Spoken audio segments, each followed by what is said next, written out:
the New Revised Standard Bible, Catholic edition, with the Deuterocanonicals. 1Maccabees chapter 1. After Alexander, son of Philip the Macedonian, who came from the land of Kittim, had defeated King Darius of the Persians and the Medes, he succeeded him as king. He had previously become king of Greece. He fought many battles, conquered strongholds, and put to death the kings of the earth. He advanced to the ends of the earth and plundered many nations. When the earth became quiet before him, he was exalted, and his heart was lifted up. He gathered a very strong army and ruled over countries, nations, and princes, and they became tributary to him. After this he fell sick and perceived that he was dying. So he summoned his most honored officers, who had been brought up with him from youth, and divided his kingdom among them while he was still alive. And after Alexander had reigned 12 years, he died. Then his officers began to rule, each in his own place. They all put on crowns after his death, and so did their descendants after them for many years, and they caused many evils on the earth. From them came forth a sinful root, Antiochus Epiphanes, son of King Antiochus. He had been a hostage in Rome. He began to reign in the 137th year of the kingdom of the Greeks. In those days certain renegades came out from Israel and misled many, saying, "Let us go and make a covenant with the Gentiles around us, for since we separated from them, many disasters have come upon us." This proposal pleased them, and some of the people eagerly went to the king, who authorized them to observe the ordinances of the Gentiles. So they built a gymnasium in Jerusalem according to Gentile custom, and removed the marks of circumcision, and abandoned the holy covenant. They joined with the Gentiles, and sold themselves to do evil. When Antiochus saw that his kingdom was established, he determined to become king of the land of Egypt, in order that he might reign over both kingdoms. So he invaded Egypt with a strong force, with chariots and elephants and cavalry, and with a large fleet. He engaged King Ptolemy of Egypt in battle, and Ptolemy turned and fled before him, and many were wounded and fell. They captured the fortified cities in the land of Egypt, and he plundered the land of Egypt. After subduing Egypt, Antiochus returned in the 143rd year. He went up against Israel, and came to Jerusalem with a strong force. He arrogantly entered the sanctuary and took the golden altar, the lampstand for the light, and all its utensils. He took also the table for the bread of the presence, the cups for drink offerings, the bowls, the golden censers, the curtain, the crowns, and the gold decoration on the front of the temple. He stripped it all off. He took the silver and the gold and the costly vessels. He took also the hidden treasures that he found. Taking them all, he went into his own land. He shed much blood and spoke with great arrogance. Israel mourned deeply in every community. Rulers and elders groaned. Young women and young men became faint. The beauty of the women faded. Every bridegroom took up the lament. She who sat in the bridal chamber was mourning. Even the land trembled for its inhabitants, and all the house of Jacob was clothed with shame. 2 years later the king sent to the cities of Judah a chief collector of tribute, and he came to Jerusalem with a large force. Deceitfully he spoke peaceable words to them, and they believed him, but he suddenly fell upon the city, dealt it a severe blow, and destroyed many people of Israel. He plundered the city, burned it with fire, and tore down its houses and its surrounding walls. They took captive the women and children, and seized the livestock. Then they fortified the city of David with a great strong wall and strong towers, and it became their citadel. They stationed there a sinful people, men who were renegades. These strengthened their position. They stored up arms and food, and collecting the spoils of Jerusalem, they stored them there, and became a great menace. For the citadel became an ambush against the sanctuary, an evil adversary of Israel at all times. On every side of the sanctuary they shed innocent blood. They even defiled the sanctuary. Because of them the residents of Jerusalem fled. She became a dwelling of strangers. She became strange to her offspring, and her children forsook her. Her sanctuary became desolate like a desert. Her feasts were turned into mourning, her Sabbaths into a reproach. her honor into contempt. Her dishonor now grew as great as her glory. Her exaltation was turned into mourning. Then the king wrote to his whole kingdom that all should be one people, and that all should give up their particular customs. All the Gentiles accepted the command of the king. Many even from Israel gladly adopted his religion. They sacrificed to idols and profaned the Sabbath. And the king sent letters by messengers to Jerusalem and the towns of Judah. He directed them to follow customs strange to the land, to forbid burnt offerings and sacrifices and drink offerings in the sanctuary, to profane Sabbaths and festivals, to defile the sanctuary and the priests, to build altars and sacred precincts and shrines for idols, to sacrifice swine and other unclean animals, and to leave their sons uncircumcised. They were to make themselves abominable by everything unclean and profane, so that they would forget the law and change all the ordinances. He added, "And whoever does not obey the command of the king shall die." In such words he wrote to his whole kingdom. He appointed inspectors over all the people, and commanded the towns of Judah to offer sacrifice, town by town.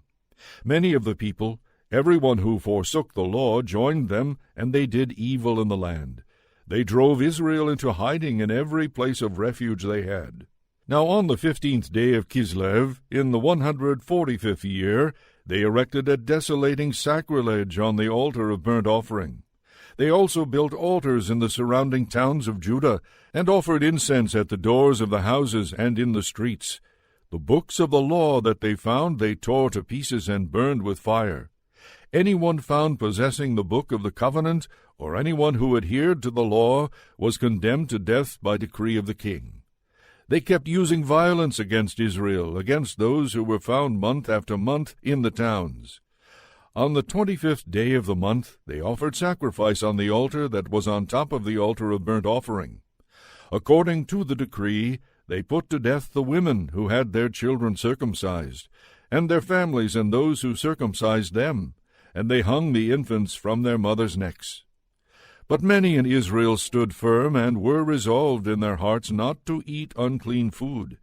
They chose to die rather than to be defiled by food or to profane the holy covenant, and they did die. Very great wrath came upon Israel. 1Maccabees chapter 2.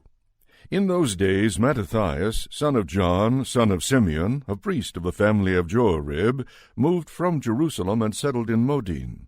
He had 5 sons, John surnamed Gaddai, Simon called Thasai, Judas called Maccabeus, Eleazar called Avaran, and Jonathan called Apphus. He saw the blasphemies being committed in Judah and Jerusalem, and said, "Alas, why was I born to see this, the ruin of my people, the ruin of the holy city, and to live there when it was given over to the enemy, the sanctuary given over to aliens? Her temple has become like a person without honor. Her glorious vessels have been carried into exile. Her infants have been killed in her streets, her youths by the sword of the foe. What nation has not inherited her palaces and has not seized her spoils? All her adornment has been taken away. No longer free, she has become a slave. And see, our holy place, our beauty, and our glory have been laid waste. The Gentiles have profaned them. Why should we live any longer?" Then Mattathias and his sons tore their clothes, put on sackcloth, and mourned greatly. The king's officers, who were enforcing the apostasy, came to the town of Modin to make them offer sacrifice. Many from Israel came to them, and Mattathias and his sons were assembled. Then the king's officers spoke to Mattathias as follows, "You are a leader, honored and great in this town, and supported by sons and brothers. Now be the first to come and do what the king commands, as all the Gentiles and the people of Judah and those that are left in Jerusalem have done. Then you and your sons will be numbered among the friends of the king, and you and your sons will be honored with silver and gold and many gifts." But Mattathias answered and said in a loud voice, "Even if all the nations that live under the rule of the king obey him, and have chosen to obey his commandments, every one of them abandoning the religion of their ancestors, I and my sons and my brothers will continue to live by the covenant of our ancestors. Far be it from us to desert the law and the ordinances. We will not obey the king's words by turning aside from our religion to the right hand or to the left." When he had finished speaking these words, a Jew came forward in the sight of all to offer sacrifice on the altar in Modin, according to the king's command. When Mattathias saw it, he burned with zeal, and his heart was stirred. He gave vent to righteous anger. He ran and killed him on the altar. At the same time he killed the king's officer, who was forcing them to sacrifice, and he tore down the altar. Thus he burned with zeal for the law, just as Phinehas did against Zimri, son of Selu.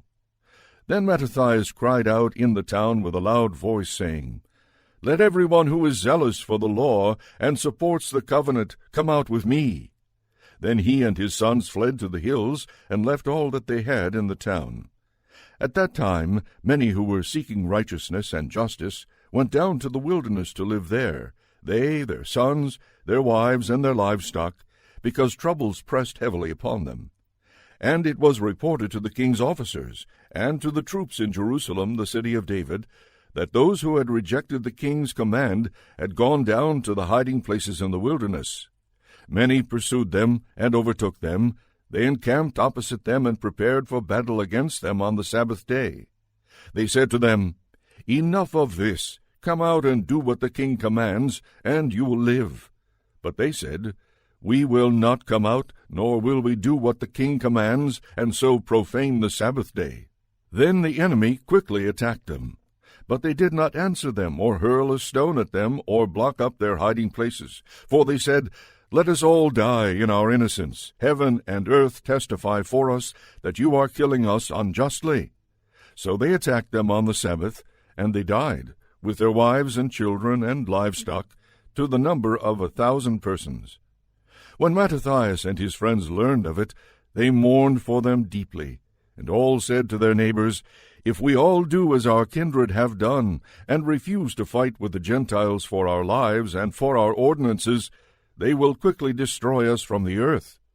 So they made this decision that day: "Let us fight against anyone who comes to attack us on the Sabbath day. Let us not all die as our kindred died in their hiding places." Then there united with them a company of Hasidians, mighty warriors of Israel, all who offered themselves willingly for the law. And all who became fugitives to escape their troubles joined them and reinforced them. They organized an army and struck down sinners in their anger and renegades in their wrath. The survivors fled to the Gentiles for safety. And Mattathias and his friends went around and tore down the altars. They forcibly circumcised all the uncircumcised boys that they found within the borders of Israel. They hunted down the arrogant, and the work prospered in their hands. They rescued the law out of the hands of the Gentiles and kings, and they never let the sinner gain the upper hand. Now the days drew near for Mattathias to die. And he said to his sons, "Arrogance and scorn have now become strong. It is a time of ruin and furious anger. Now, my children, show zeal for the law, and give your lives for the covenant of our ancestors. Remember the deeds of the ancestors, which they did in their generations, and you will receive great honor and an everlasting name. Was not Abraham found faithful when tested, and it was reckoned to him as righteousness? Joseph, in the time of his distress, kept the commandment and became Lord of Egypt. Phinehas, our ancestor, because he was deeply zealous, received the covenant of everlasting priesthood. Joshua, because he fulfilled the command, became a judge in Israel.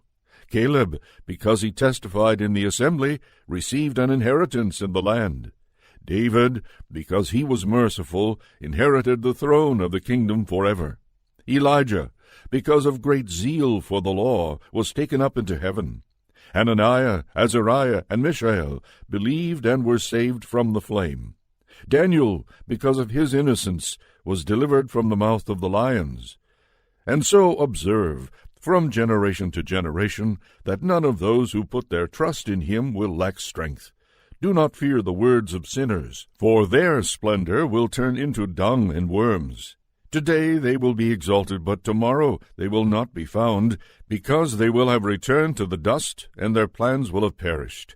My children, be courageous and grow strong in the law, for by it you will gain honor.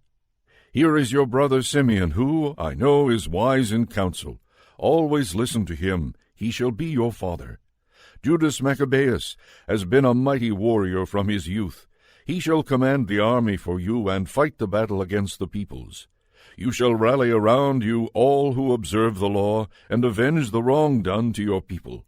Pay back the Gentiles in full and obey the commands of the law. Then he blessed them and was gathered to his ancestors. He died in the 146th year and was buried in the tomb of his ancestors at Modian. And all Israel mourned for him with great lamentation. 1Maccabees chapter 3. Then his son Judas, who was called Maccabeus, took command in his place. All his brothers and all who had joined his father helped him. They gladly fought for Israel. He extended the glory of his people. Like a giant he put on his breastplate. He bound on his armor of war and waged battles, protecting the camp by his sword. He was like a lion in his deeds, like a lion's cub roaring for prey. He searched out and pursued those who broke the law. He burned those who troubled his people. Lawbreakers shrank back for fear of him. All the evildoers were confounded, and deliverance prospered by his hand. He embittered many kings, but he made Jacob glad by his deeds, and his memory is blessed forever. He went through the cities of Judah. He destroyed the ungodly out of the land. Thus he turned away wrath from Israel. He was renowned to the ends of the earth. He gathered in those who were perishing. Apollonius now gathered together Gentiles and a large force from Samaria to fight against Israel. When Judas learned of it, he went out to meet him, and he defeated and killed him. Many were wounded and fell, and the rest fled. Then they seized their spoils, and Judas took the sword of Apollonius and used it in battle the rest of his life. When Seron, the commander of the Syrian army, heard that Judas had gathered a large company, including a body of faithful soldiers who stayed with him and went out to battle, he said, I will make a name for myself and win honor in the kingdom. I will make war on Judas and his companions, who scorn the king's command. Once again a strong army of godless men went up with him to help him, to take vengeance on the Israelites. When he approached the ascent of Beth-horon, Judas went out to meet him with a small company. But when they saw the army coming to meet them, they said to Judas, How can we, few as we are, fight against so great and so strong a multitude? And we are faint, for we have eaten nothing today. Judas replied, It is easy for many to be hemmed in by few, for in the sight of heaven there is no difference between saving by many or by few. It is not on the size of the army that victory in battle depends, but strength comes from heaven. They come against us in great insolence and lawlessness, to destroy us and our wives and our children, and to despoil us. But we fight for our lives and our laws. He himself will crush them before us. As for you, do not be afraid of them. When he finished speaking, he rushed suddenly against Seron and his army, and they were crushed before him. They pursued them down the descent of Beth-horon to the plain. 800 of them fell, and the rest fled into the land of the Philistines. Then Judas and his brothers began to be feared, and terror fell on the Gentiles all around them. His fame reached the king, and the Gentiles talked of the battles of Judas. When King Antiochus heard these reports, he was greatly angered, and he sent and gathered all the forces of his kingdom, a very strong army. He opened his coffers and gave a year's pay to his forces and ordered them to be ready for any need. Then he saw that the money in the treasury was exhausted, and that the revenues from the country were small because of the dissension and disaster that he had caused in the land by abolishing the laws that had existed from the earliest days. He feared that he might not have such funds as he had before for his expenses and for the gifts that he used to give more lavishly than preceding kings. He was greatly perplexed in mind. Then he determined to go to Persia and collect the revenues from those regions and raise a large fund. He left Lysias, a distinguished man of royal lineage, in charge of the king's affairs from the river Euphrates to the borders of Egypt. Lysias was also to take care of his son Antiochus until he returned. And he turned over to Lysias half of his forces and the elephants, and gave him orders about all that he wanted done. As for the residents of Judea and Jerusalem, Lysias was to send a force against them to wipe out and destroy the strength of Israel and the remnant of Jerusalem. He was to banish the memory of them from the place, settle aliens in all their territory, and distribute their land by lot. Then the king took the remaining half of his forces, and left Antioch, his capital, in the 147th year. He crossed the Euphrates River, and went through the upper provinces. Lysias chose Ptolemy, son of Dorymenes, and Nicanor and Gorgias, able men among the friends of the king, and sent with them 40,000 infantry, and 7,000 cavalry to go into the land of Judah and destroy it, as the king had commanded. So they set out with their entire force, and when they arrived, they encamped near Emmaus in the plain. When the traders of the region heard what was said to them, they took silver and gold in immense amounts, and fetters, and went to the camp to get the Israelites for slaves. And forces from Syria and the land of the Philistines joined with them. Now Judas and his brothers saw that misfortunes had increased, and that the forces were encamped in their territory. They also learned what the king had commanded to do to the people to cause their final destruction. But they said to one another, "Let us restore the ruins of our people, and fight for our people and the sanctuary." So the congregation assembled to be ready for battle, and to pray and ask for mercy and compassion. Jerusalem was uninhabited like a wilderness. Not one of her children went in or out. The sanctuary was trampled down, and aliens held the citadel. It was a lodging place for the Gentiles. Joy was taken from Jacob. The flute and the harp ceased to play. Then they gathered together and went to Mizpah, opposite Jerusalem, because Israel formerly had a place of prayer in Mizpah. They fasted that day, put on sackcloth, and sprinkled ashes on their heads, and tore their clothes. And they opened the book of the law to inquire into those matters about which the Gentiles consulted the likenesses of their gods. They also brought the vestments of the priesthood, and the first fruits, and the tithes. And they stirred up the Nazarites, who had completed their days. And they cried aloud to heaven, saying, "What shall we do with these? Where shall we take them? Your sanctuary is trampled down and profaned, and your priests mourn in humiliation. Here the Gentiles are assembled against us to destroy us. You know what they plot against us. How will we be able to withstand them if you do not help us?" Then they sounded the trumpets and gave a loud shout. After this, Judas appointed leaders of the people, in charge of thousands and hundreds and fifties and tens. Those who were building houses, or were about to be married, or were planting a vineyard, or were faint-hearted, he told to go home again, according to the law.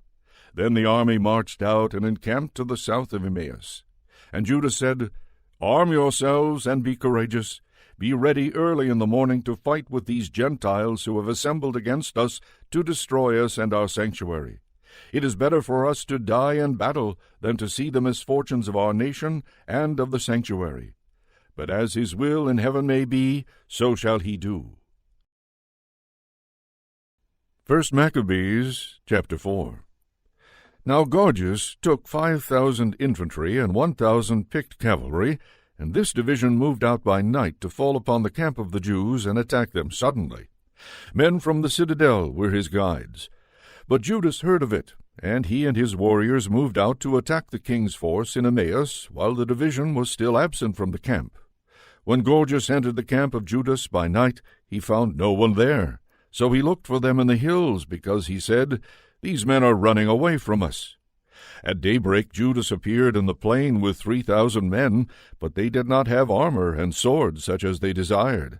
And they saw the camp of the Gentiles, strong and fortified, with cavalry all around it, and these men were trained in war. But Judas said to those who were with him, "Do not fear their numbers, or be afraid when they charge. Remember how our ancestors were saved at the Red Sea when Pharaoh with his forces pursued them. And now let us cry to heaven to see whether he will favor us and remember his covenant with our ancestors, and crush this army before us today. Then all the Gentiles will know that there is one who redeems and saves Israel." When the foreigners looked up and saw them coming against them, they went out from their camp to battle. Then the men with Judas blew their trumpets and engaged in battle. The Gentiles were crushed and fled into the plain, and all those in the rear fell by the sword. They pursued them to Gazara, and to the plains of Idumea, and to Azotus and Jamnia, and 3,000 of them fell. Then Judas and his force turned back from pursuing them, and he said to the people, "Do not be greedy for plunder, for there is a battle before us. Gorgias and his force are near us in the hills. But stand now against our enemies and fight them, and afterward seize the plunder boldly." Just as Judas was finishing this speech, a detachment appeared coming out of the hills. They saw that their army had been put to flight, and that the Jews were burning the camp, for the smoke that was seen showed what had happened. When they perceived this, they were greatly frightened, and when they also saw the army of Judas drawn up in the plain for battle, they all fled into the land of the Philistines. Then Judas returned to plunder the camp, and they seized a great amount of gold and silver, and cloth dyed blue and sea purple, and great riches. On their return they sang hymns and praises to heaven. For he is good, for his mercy endures forever. Thus Israel had a great deliverance that day. Those of the foreigners who escaped went and reported to Lysias all that had happened. When he heard it, he was perplexed and discouraged, for things had not happened to Israel as he had intended, nor had they turned out as the king had ordered. But the next year he mustered 60,000 picked infantry and 5,000 cavalry to subdue them. They came into Idumea and encamped at Bethzur, and Judas met them with 10,000 men. When he saw that their army was strong, he prayed, saying, "Blessed are you, O Savior of Israel, who crushed the attack of the mighty warrior by the hand of your servant David, and gave the camp of the Philistines into the hands of Jonathan son of Saul, and of the man who carried his armor. Hem in this army by the hand of your people Israel, and let them be ashamed of their troops and their cavalry. Fill them with cowardice, melt the boldness of their strength, let them tremble in their destruction. Strike them down with the sword of those who love you, and let all who know your name praise you with hymns." Then both sides attacked, and there fell of the army of Lysias 5,000 men. They fell in action. When Lysias saw the rout of his troops, and observed the boldness that inspired those of Judas, and how ready they were either to live or to die nobly, he withdrew to Antioch and enlisted mercenaries in order to invade Judea again with an even larger army. Then Judas and his brothers said, "See, our enemies are crushed. Let us go up to cleanse the sanctuary and dedicate it." So all the army assembled and went up to Mount Zion. There they saw the sanctuary desolate, the altar profaned, and the gates burned. In the courts they saw bushes sprung up, as in a thicket, or as on one of the mountains. They saw also the chambers of the priests in ruins. Then they tore their clothes and mourned with great lamentation. They sprinkled themselves with ashes and fell face down on the ground. And when the signal was given with the trumpets, they cried out to heaven. Then Judas detailed men to fight against those in the citadel until he had cleansed the sanctuary. He chose blameless priests devoted to the law, and they cleansed the sanctuary and removed the defiled stones to an unclean place. They deliberated what to do about the altar of burnt offering, which had been profaned. And they thought it best to tear it down, so that it would not be a lasting shame to them that the Gentiles had defiled it. So they tore down the altar, and stored the stones in a convenient place on the temple hill until a prophet should come to tell what to do with them. Then they took unhewn stones, as the law directs, and built a new altar like the former one. They also rebuilt the sanctuary and the interior of the temple, and consecrated the courts. They made new holy vessels and brought the lampstand, the altar of incense, and the table into the temple.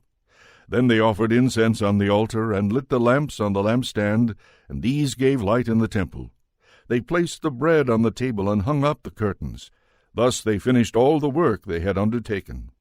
Early in the morning, on the 25th day of the 9th month, which is the month of Kislev, in the 148th year, they rose and offered sacrifice, as the law directs, on the new altar of burnt offering that they had built. At the very season, and on the very day that the Gentiles had profaned it, it was dedicated with songs and harps and lutes and cymbals. All the people fell on their faces and worshipped and blessed heaven, who had prospered them. So they celebrated the dedication of the altar for 8 days, and joyfully offered burnt offerings. They offered a sacrifice of well-being and a thanksgiving offering. They decorated the front of the temple with golden crowns and small shields. They restored the gates and the chambers for the priests, and fitted them with doors. There was very great joy among the people, and the disgrace brought by the Gentiles was removed. Then Judas and his brothers and all the assembly of Israel determined that every year at that season the days of dedication of the altar should be observed with joy and gladness for 8 days, beginning with the 25th day of the month of Kislev. At that time they fortified Mount Zion with high walls and strong towers all around, to keep the Gentiles from coming and trampling them down as they had done before. Judas stationed a garrison there to guard it. He also fortified Bethzur to guard it, so that the people might have a stronghold that faced Idumea. 1 chapter 5. When the Gentiles all around heard that the altar had been rebuilt and the sanctuary dedicated as it was before, they became very angry, and they determined to destroy the descendants of Jacob who lived among them. So they began to kill and destroy among the people. But Judas made war on the descendants of Esau in Idumea at Akrabbettin, because they kept lying in wait for Israel. He dealt them a heavy blow, and humbled them, and despoiled them. He also remembered the wickedness of the sons of Beon, who were a trap and a snare to the people, and ambushed them on the highways. They were shut up by him in their towers, and he encamped against them, vowed their complete destruction, and burned with fire their towers and all who were in them. Then he crossed over to attack the Ammonites, where he found a strong band and many people, with Timothy as their leader. He engaged in many battles with them, and they were crushed before him. He struck them down. He also took Jazer and its villages. Then he returned to Judea. Now the Gentiles in Gilead gathered together against the Israelites who lived in their territory, and planned to destroy them. But they fled to the stronghold of Dathema, and sent to Judas and his brothers a letter that said, "The Gentiles around us have gathered together to destroy us. They are preparing to come and capture the stronghold to which we have fled, and Timothy is leading their forces. Now then, come and rescue us from their hands, for many of us have fallen, and all our kindred who were in the land of Tob have been killed. The enemy have captured their wives and children and goods, and have destroyed about 1,000 persons there." While the letter was still being read, other messengers, with their garments torn, came from Galilee and made a similar report. They said that the people of Ptolemais and Tyre and Sidon, and all Galilee of the Gentiles, had gathered together against them to annihilate us. When Judas and the people heard these messages, a great assembly was called to determine what they should do for their kindred, who were in distress and were being attacked by enemies. Then Judas said to his brother Simon, "Choose your men, and go and rescue your kindred in Galilee. Jonathan my brother, and I will go to Gilead." But he left Joseph, son of Zechariah, and Azariah, a leader of the people, with the rest of the forces in Judea to guard it. And he gave them this command: "Take charge of this people, but do not engage in battle with the Gentiles until we return." Then 3,000 men were assigned to Simon to go to Galilee, and 8,000 to Judas for Gilead. So Simon went to Galilee and fought many battles against the Gentiles, and the Gentiles were crushed before him. He pursued them to the gate of Ptolemais. As many as 3,000 of the Gentiles fell, and he despoiled them. Then he took the Jews of Galilee and Arbata, with their wives and children, and all they possessed, and led them to Judea with great rejoicing. Judas Maccabeus and his brother Jonathan crossed the Jordan, and made 3 days' journey into the wilderness. They encountered the Nabateans, who met them peaceably, and told them all that had happened to their kindred in Gilead. Many of them have been shut up in Bozrah and Basor, in Alima and Chaspho, Maked and Karnaim. All these towns were strong and large. And some have been shut up in the other towns of Gilead. The enemy are getting ready to attack the strongholds tomorrow, and capture and destroy all these people in a single day. Then Judas and his army quickly turned back by the wilderness road to Bozrah, and he took the town and killed every male by the edge of the sword. Then he seized all its spoils and burned it with fire. He left the place at night, and they went all the way to the stronghold of Dathema. At dawn they looked out and saw a large company, which could not be counted, carrying ladders and engines of war to capture the stronghold, and attacking the Jews within. So Judas saw that the battle had begun, and that the cry of the town went up to heaven, with trumpets and loud shouts. And he said to the men of his forces, "Fight today for your kindred." Then he came up behind them in 3 companies, who sounded their trumpets and cried aloud in prayer. And when the army of Timothy realized that it was Maccabees, they fled before him, and he dealt them a heavy blow. As many as 8,000 of them fell that day. Next he turned aside to Meapha, and fought against it, and took it. And he killed every male in it, plundered it, and burned it with fire. From there he marched on, and took Chospho, Maked, and Bosor, and the other towns of Gilead. After these things Timothy gathered another army, and encamped opposite Raphon, on the other side of the stream. Judas sent men to spy out the camp, and they reported to him, "All the Gentiles around us have gathered to him. It is a very large force. They also have hired Arabs to help them, and they are encamped across the stream, ready to come and fight against you." And Judas went to meet them. Now as Judas and his army drew near to the stream of water, Timothy said to the officers of his forces, "If he crosses over to us first, we will not be able to resist him, for he will surely defeat us. But if he shows fear and camps on the other side of the river, we will cross over to him and defeat him." When Judas approached the stream of water, he stationed the officers of the army at the stream and gave them this command: "Permit no one to encamp, but make them all enter the battle." Then he crossed over against them first, and the whole army followed him. All the Gentiles were defeated before him, and they threw away their arms and fled into the sacred precincts of Carnaim. But he took the town and burned the sacred precincts with fire, together with all who were in them. Thus Carnaim was conquered. They could stand before Judas no longer. Then Judas gathered together all the Israelites in Gilead, the small and the great, with their wives and children and goods, a very large company, to go to the land of Judah. So they came to Ephron. This was a large and very strong town on the road, and they could not go around it to the right or to the left. They had to go through it.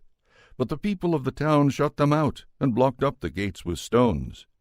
Judas sent them this friendly message: "Let us pass through your land to get to our land. No one will do you harm. We will simply pass by on foot." But they refused to open to him. Then Judas ordered proclamation to be made to the army that all should encamp where they were. So the men of the forces encamped, and he fought against the town all that day and all the night, and the town was delivered into his hands. He destroyed every male by the edge of the sword, and razed and plundered the town. Then he passed through the town over the bodies of the dead. Then they crossed the Jordan into the large plain before Bethshan. Judas kept rallying the laggards and encouraging the people all the way until he came to the land of Judah. So they went up to Mount Zion with joy and gladness and offered burnt offerings, because they had returned in safety. Not one of them had fallen. Now while Judas and Jonathan were in Gilead, and their brother Simon was in Galilee before Ptolemais, Joseph son of Zechariah and Azariah, the commanders of the forces, heard of their brave deeds and of the heroic war they had fought. So they said, "Let us also make a name for ourselves. Let us go and make war on the Gentiles around us." So they issued orders to the men of the forces that were with them, and marched against Jamnia. Gorgias and his men came out of the town to meet them in battle. Then Joseph and Azariah were routed, and were pursued to the borders of Judea. As many as 2,000 of the people of Israel fell that day. Thus the people suffered a great rout, because, thinking to do a brave deed, they did not listen to Judas and his brothers. But they did not belong to the family of those men through whom deliverance was given to Israel. The man Judas and his brothers were greatly honored in all Israel, and among all the Gentiles, wherever their name was heard. People gathered to them and praised them. Then Judas and his brothers went out and fought the descendants of Esau in the land to the south. He struck Hebron and its villages, and tore down its strongholds, and burned its towers on all sides. Then he marched off to go into the land of the Philistines, and passed through Marissa. On that day some priests, who wished to do a brave deed, fell in battle, for they went out to battle unwisely. But Judas turned aside to Azotus in the land of the Philistines. He tore down their altars, and the carved images of their gods he burned with fire. He plundered the towns, and returned to the land of Judah. 1 Maccabees chapter 6. King Antiochus was going through the upper provinces when he heard that Elmais in Persia was a city famed for its wealth in silver and gold. Its temple was very rich, containing golden shields, breastplates, and weapons left there by Alexander, son of Philip, the Macedonian king, who first reigned over the Greeks. So he came and tried to take the city and plunder it, but he could not, because his plan had become known to the citizens, and they withstood him in battle. So he fled, and, in great disappointment, left there to return to Babylon. Then someone came to him in Persia, and reported that the armies that had gone into the land of Judah had been routed, that Lysias had gone first with a strong force, but had turned and fled before the Jews, that the Jews had grown strong from the arms, supplies, and abundant spoils that they had taken from the armies they had cut down, that they had torn down the abomination that he had erected on the altar in Jerusalem, and that they had surrounded the sanctuary with high walls, as before, and also Bethzur his town.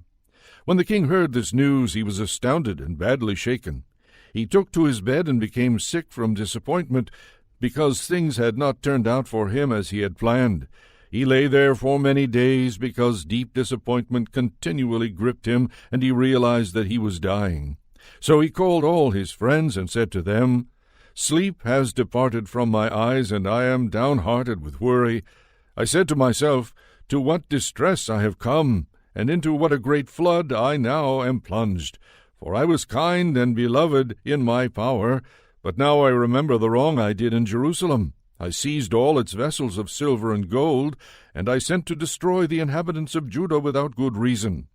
I know that it is because of this that these misfortunes have come upon me. Here I am, perishing of bitter disappointment in a strange land."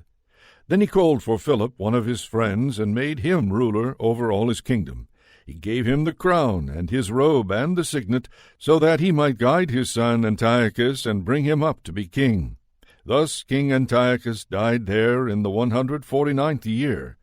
When Lysias learned that the king was dead, he set up Antiochus, the king's son, to reign. Lysias had brought him up from boyhood. He named him Eupator. Meanwhile, the garrison in the citadel kept hemming Israel in around the sanctuary.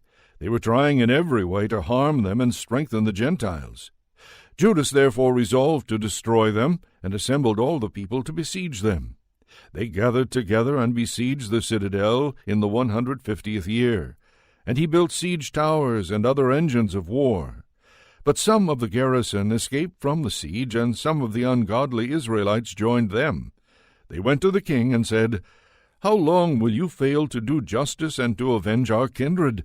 We were happy to serve your father, to live by what he said, and to follow his commands. For this reason the sons of our people besieged the citadel and became hostile to us.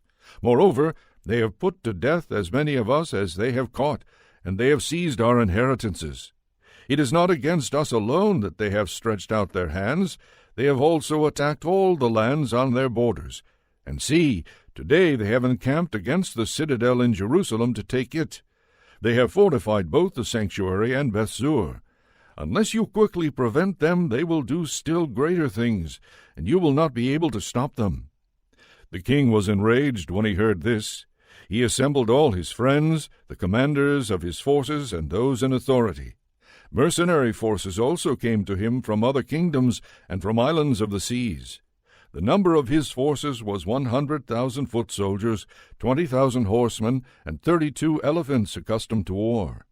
They came through Idumea and encamped against Bethzur, and for many days they fought and built engines of war. But the Jews sallied out and burned these with fire and fought courageously. Then Judas marched away from the citadel and encamped at Beth-Zechariah, opposite the camp of the king. Early in the morning the king set out and took his army by a forced march along the road to Beth-Zechariah, and his troops made ready for battle and sounded their trumpets. They offered the elephants the juice of grapes and mulberries to arouse them for battle. They distributed the animals among the phalanxes. With each elephant they stationed 1,000 men armed with coats of mail, and with brass helmets on their heads, and 500 picked horsemen were assigned to each beast. These took their position beforehand wherever the animal was. Wherever it went, they went with it, and they never left it. On the elephants were wooden towers, strong and covered. They were fastened on each animal by special harness, and on each were 4 armed men who fought from there, and also its Indian driver. The rest of the cavalry were stationed on either side, on the 2 flanks of the army, to harass the enemy, while being themselves protected by the phalanxes. When the sun shone on the shields of gold and brass, the hills were ablaze with them and gleamed like flaming torches. Now a part of the king's army was spread out on the high hills, and some troops were on the plain, and they advanced steadily and in good order. All who heard the noise made by their multitude, by the marching of the multitude and the clanking of their arms, trembled, for the army was very large and strong. But Judas and his army advanced to the battle, and 600 of the king's army fell. Now Eleazar, called Avaran, saw that one of the animals was equipped with royal armor. It was taller than all the others, and he supposed that the king was on it. So he gave his life to save his people and to win for himself an everlasting name. He courageously ran into the midst of the phalanx to reach it. He killed men right and left, and they parted before him on both sides. He got under the elephant, stabbed it from beneath, and killed it. But it fell to the ground upon him, and he died. When the Jews saw the royal might and the fierce attack of the forces, they turned away in flight. The soldiers of the king's army went up to Jerusalem against them, and the king encamped in Judea and at Mount Zion. He made peace with the people of Bethzur, and they evacuated the town because they had no provisions there to withstand a siege, since it was a sabbatical year for the land. So the king took Bethzur and stationed a guard there to hold it. Then he encamped before the sanctuary for many days. He set up siege towers, engines of war to throw fire and stones, machines to shoot arrows and catapults. The Jews also made engines of war to match theirs, and fought for many days, but they had no food in storage, because it was the 7th year. Those who had found safety in Judea from the Gentiles had consumed the last of the stores. Only a few men were left in the sanctuary. The rest scattered to their own homes, for the famine proved too much for them. Then Lysias heard that Philip, whom King Antiochus, while still living, had appointed to bring up his son Antiochus to be king, had returned from Persia and Media with the forces that had gone with the king, and that he was trying to seize control of the government. So he quickly gave orders to withdraw, and said to the king, to the commanders of the forces, and to the troops, "Daily we grow weaker, our food supply is scant, the place against which we are fighting is strong, and the affairs of the kingdom press urgently on us. Now then, let us come to terms with these people, and make peace with them and with all their nation. Let us agree to let them live by their laws as they did before, for it was on account of their laws that we abolished, that they became angry and did all these things." The speech pleased the king and the commanders, and he sent to the Jews an offer of peace, and they accepted it. So the king and the commanders gave them their oath. On these conditions the Jews evacuated the stronghold. But when the king entered Mount Zion and saw what a strong fortress the place was, he broke the oath he had sworn and gave orders to tear down the wall all around. Then he set off in haste and returned to Antioch. He found Philip in control of the city, but he fought against him and took the city by force. 1 chapter 7. In the 151st year, Demetrius, son of Seleucus, set out from Rome, sailed with a few men to a town by the sea, and there began to reign. As he was entering the royal palace of his ancestors, the army seized Antiochus and Lysias to bring them to him. But when this act became known to him, he said, "Do not let me see their faces." So the army killed them, and Demetrius took his seat on the throne of his kingdom. Then there came to him all the renegade and godless men of Israel. They were led by Alcimus, who wanted to be high priest. They brought to the king this accusation against the people: "Judas and his brothers have destroyed all your friends, and have driven us out of our land. Now then, send a man whom you trust. Let him go and see all the ruin that Judas has brought on us and on the land of the king, and let him punish them and all who help them." So the king chose Maccabees, one of the king's friends, governor of the province beyond the river. He was a great man in the kingdom, and was faithful to the king. He sent him, and with him he sent the ungodly Alcimus, whom he made high priest, and he commanded him to take vengeance on the Israelites. So they marched away, and came with a large force into the land of Judah, and he sent messengers to Judas and his brothers with peaceable but treacherous words. But they paid no attention to their words, for they saw that they had come with a large force. Then a group of scribes appeared in a body before Alcimus and Maccabees to ask for just terms. The Assyrians were first among the Israelites to seek peace from them, for they said, "A priest of the line of Aaron has come with the army, and he will not harm us." Alcimus spoke peaceable words to them, and swore this oath to them, "We will not seek to injure you or your friends." So they trusted him. But he seized 60 of them, and killed them in one day, in accordance with the word that was written, "The flesh of your faithful ones and their blood they poured out all around Jerusalem, and there was no one to bury them." Then the fear and dread of them fell on all the people, for they said, "There is no truth or justice in them, for they have violated the agreement and the oath that they swore." Then Maccabees withdrew from Jerusalem and encamped in Bethzaith. And he sent and seized many of the men who had deserted to him, and some of the people, and killed them and threw them into a great pit. He placed Alcimus in charge of the country, and left with him a force to help him. Then Maccabees went back to the king. Alcimus struggled to maintain his high priesthood, and all who were troubling their people joined him. They gained control of the land of Judah, and did great damage in Israel. And Judah saw all the wrongs that Alcimus and those with him had done among the Israelites. It was more than the Gentiles had done. So Judas went out into all the surrounding parts of Judea, taking vengeance on those who had deserted, and preventing those in the city from going out into the country. When Alcimus saw that Judas and those with him had grown strong, and realized that he could not withstand them, he returned to the king, and brought malicious charges against them. Then the king sent Nicanor, one of his honored princes, who hated and detested Israel, and he commanded him to destroy the people.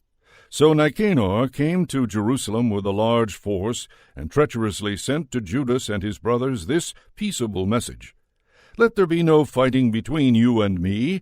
I shall come with a few men to see you face to face in peace." So he came to Judas, and they greeted one another peaceably. But the enemy were preparing to kidnap Judas. It became known to Judas that Nicanor had come to him with treacherous intent, and he was afraid of him and would not meet him again. When Nicanor learned that his plan had been disclosed, he went out to meet Judas in battle near Kafar Salama. About 500 of the army of Nicanor fell, and the rest fled into the city of David. After these events, Nicanor went up to Mount Zion. Some of the priests from the sanctuary and some of the elders of the people came out to greet him peaceably, and to show him the burnt offering that was being offered for the king. But he mocked them, and derided them, and defiled them, and spoke arrogantly. And in anger he swore this oath: "Unless Judas and his army are delivered into my hands this time, then if I return safely I will burn up this house." And he went out in great anger. At this the priests went in and stood before the altar and the temple. They wept and said, "You chose this house to be called by your name, and to be for your people a house of prayer and supplication. Take vengeance on this man and on his army, and let them fall by the sword. Remember their blasphemies, and let them live no longer." Now Nicanor went out from Jerusalem and encamped in Beth-horon, and the Syrian army joined him. Judas encamped in Adasa with 3,000 men. Then Judas prayed and said, "When the messengers from the king spoke blasphemy, your angel went out and struck down 185,000 of the Assyrians. So also crush this army before us today. Let the rest learn that Nicanor has spoken wickedly against the sanctuary, and judge him according to this wickedness." So the armies met in battle on the 13th day of the month of Adar. The army of Nicanor was crushed, and he himself was the first to fall in the battle. When his army saw that Nicanor had fallen, they threw down their arms and fled. The Jews pursued them a day's journey from Adasa as far as Gazara, and as they followed they kept sounding the battle call on the trumpets. People came out of all the surrounding villages of Judea, and they outflanked the enemy and drove them back to their pursuers, so that they all fell by the sword, not even one of them was left. Then the Jews seized the spoils and the plunder. They cut off Nicanor's head and the right hand that he had so arrogantly stretched out, and brought them and displayed them just outside Jerusalem. The people rejoiced greatly and celebrated that day as a day of great gladness. They decreed that this day should be celebrated each year on the 13th day of Adar. So the land of Judah had rest for a few days. 1 Maccabees chapter 8. Now Judas heard of the fame of the Romans, that they were very strong and were well disposed toward all who made an alliance with them, that they pledged friendship to those who came to them, and that they were very strong. He had been told of their wars and of the brave deeds that they were doing among the Gauls, how they had defeated them and forced them to pay tribute, and what they had done in the land of Spain to get control of the silver and gold mines there, and how they had gained control of the whole region by their planning and patience, even though the place was far distant from them. They also subdued the kings who came against them from the ends of the earth, until they crushed them and inflicted great disaster on them. The rest paid them tribute every year. They had crushed in battle and conquered Philip and King Perseus of the Macedonians, and the others who rose up against them. They also had defeated Antiochus the Great, king of Asia, who went to fight against them with 120 elephants, and with cavalry and chariots and a very large army. He was crushed by them. They took him alive and decreed that he and those who would reign after him should pay a heavy tribute and give hostages and surrender some of their best provinces, the countries of India, Media, and Lydia. These they took from him and gave to King Eumenes. The Greeks planned to come and destroy them, but this became known to them, and they sent a general against the Greeks and attacked them. Many of them were wounded and fell, and the Romans took captive their wives and children. They plundered them, conquered the land, tore down their strongholds, and enslaved them to this day. The remaining kingdoms and islands, as many as ever opposed them, they destroyed and enslaved. But with their friends and those who rely on them they have kept friendship. They have subdued kings far and near, and as many as have heard of their fame have feared them. Those whom they wish to help and to make kings, they make kings, and those whom they wish they depose. And they have been greatly exalted. Yet for all this not one of them has put on a crown or worn purple as a mark of pride, but they have built for themselves a senate chamber, and every day 320 senators constantly deliberate concerning the people to govern them well. They trust one man each year to rule over them and to control all their land. They all heed the one man, and there is no envy or jealousy among them. So Judas chose Eupolemus, son of John, son of Achos, and Jason, son of Eleazar, and sent them to Rome to establish friendship and alliance, and to free themselves from the yoke, for they saw that the kingdom of the Greeks was enslaving Israel completely. They went to Rome, a very long journey, and they entered the Senate chamber and spoke as follows. Judas, who is also called Maccabeus, and his brothers and the people of the Jews have sent us to you to establish alliance and peace with you, so that we may be enrolled as your allies and friends. The proposal pleased them, and this is a copy of the letter that they wrote in reply on bronze tablets, and sent to Jerusalem to remain with them there as a memorial of peace and alliance. May all go well with the Romans and with the nation of the Jews at sea and on land forever, and may sword and enemy be far from them. If war comes first to Rome or to any of their allies in all their dominion, the nation of the Jews shall act as their allies wholeheartedly, as the occasion may indicate to them. To the enemy that makes war they shall not give or supply grain, arms, money, or ships, just as Rome has decided, and they shall keep their obligations without receiving any return. In the same way, if war comes first to the nation of the Jews, the Romans shall willingly act as their allies, as the occasion may indicate to them, and to their enemies there shall not be given grain, arms, money, or ships, just as Rome has decided, and they shall keep these obligations and do so without deceit. Thus on these terms the Romans make a treaty with the Jewish people. If after these terms are in effect both parties shall determine to add or delete anything, they shall do so at their discretion, and any addition or deletion that they may make shall be valid. Concerning the wrongs that King Demetrius is doing to them, we have written to him as follows. Why have you made your yoke heavy on our friends and allies the Jews? If now they appeal again for help against you, we will defend their rights and fight you on sea and on land. 1 Maccabees, chapter 9. When Demetrius heard that Nicanor and his army had fallen in battle, he sent Bacchides and Alcimus into the land of Judah a second time, and with them the right wing of the army. They went by the road that leads to Gilgal, and encamped at Mesaloth in Arbela, and they took it, and killed many people. In the first month of the 152nd year they encamped against Jerusalem. Then they marched off, and went to Berea with 20,000 foot soldiers and 2,000 cavalry. Now Judas was encamped in Elasa, and with him were 3,000 picked men. When they saw the huge number of the enemy forces, they were greatly frightened, and many slipped away from the camp, until no more than 800 of them were left. When Judas saw that his army had slipped away, and the battle was imminent, he was crushed in spirit, for he had no time to assemble them. He became faint, but he said to those who were left, Let us get up and go against our enemies. We may have the strength to fight them. But they tried to dissuade him, saying, We do not have the strength. Let us rather save our own lives now, and let us come back with our kindred and fight them. We are too few. But Judas said, Far be it from us to do such a thing as to flee from them.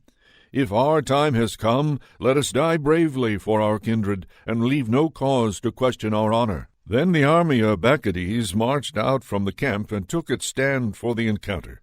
The cavalry was divided into 2 companies, and the slingers and the archers went ahead of the army, as did all the chief warriors. Bacchides was on the right wing. Flanked by the 2 companies, the phalanx advanced to the sound of the trumpets, and the men with Judas also blew their trumpets. The earth was shaken by the noise of the armies, and the battle raged from morning until evening. Judas saw that Bacchides and the strength of his army were on the right. Then all the stout-hearted men went with him, and they crushed the right wing, and he pursued them as far as Mount Azotus. When those on the left wing saw that the right wing was crushed, they turned and followed close behind Judas and his men. The battle became desperate, and many on both sides were wounded and fell. Judas also fell, and the rest fled. Then Jonathan and Simon took their brother Judas, and buried him in the tomb of their ancestors at Modian, and wept for him. All Israel made great lamentation for him. They mourned many days, and said, How is the mighty fallen, the Savior of Israel? Now the rest of the acts of Judas, and his wars, and the brave deeds that he did, and his greatness, have not been recorded, but they were very many. After the death of Judas, the renegades emerged in all parts of Israel. All the wrongdoers reappeared. In those days a very great famine occurred, and the country went over to their side. Bacchides chose the godless, and put them in charge of the country. They made inquiry, and searched for the friends of Judas, and brought them to Bacchides, who took vengeance on them, and made sport of them.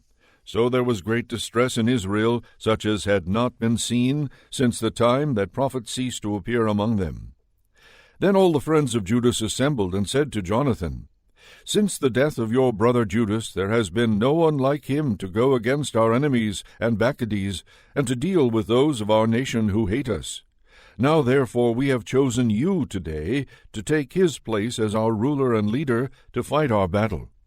So Jonathan accepted the leadership at that time in place of his brother Judas. When Bacchides learned of this, he tried to kill him. But Jonathan and his brother Simon and all who were with him heard of it, and they fled into the wilderness of Tekoa, and camped by the water of the pool of Ashpar. Bacchides found this out on the Sabbath day, and he with all his army crossed the Jordan. So Jonathan sent his brother as leader of the multitude, and begged the Nabateans, who were his friends, for permission to store with them the great amount of baggage that they had. But the family of Jambri from Medeba came out, and seized John and all that he had, and left with it.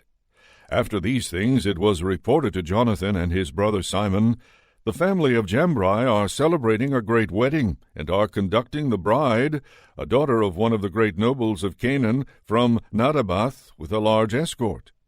Remembering how their brother John had been killed, they went up and hid under cover of the mountain.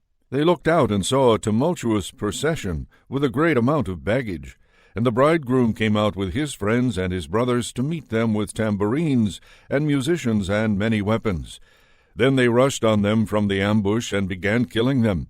Many were wounded and fell, and the rest fled to the mountain, and the Jews took all their goods. So the wedding was turned into mourning, and the voice of their musicians into a funeral dirge. After they had fully avenged the blood of their brother, they returned to the marshes of the Jordan. When Bacchides heard of this, he came with a large force on the Sabbath day to the banks of the Jordan. And Jonathan said to those with him, "Let us get up now and fight for our lives, for today things are not as they were before. For look, the battle is in front of us and behind us. The water of the Jordan is on this side and on that, with marsh and thicket. There is no place to turn. Cry out now to heaven, that you may be delivered from the hands of our enemies." So the battle began, and Jonathan stretched out his hand to strike Bacchides, but he eluded him and went to the rear. Then Jonathan and the men with him leaped into the Jordan and swam across to the other side, and the enemy did not cross the Jordan to attack them. And about 1,000 of Bacchides's men fell that day. Then Bacchides returned to Jerusalem and built strong cities in Judea, the fortress of Jericho, and Emmaus, and Bethhoron, and Bethel, and Timnath, and Pharathon, and Tephon, with high walls and gates and bars. And he placed garrisons in them to harass Israel. He also fortified the town of Bethzur, and Gazara, and the citadel, and in them he put troops and stores of food. And he took the sons of the leading men of the land as hostages, and put them under guard in the citadel at Jerusalem. In the 153rd year, in the 2nd month, Alcimus gave orders to tear down the wall of the inner court of the sanctuary. He tore down the work of the prophets. But he only began to tear it down, for at that time Alcimus was stricken, and his work was hindered. His mouth was stopped, and he was paralyzed, so that he could no longer say a word or give commands concerning his house.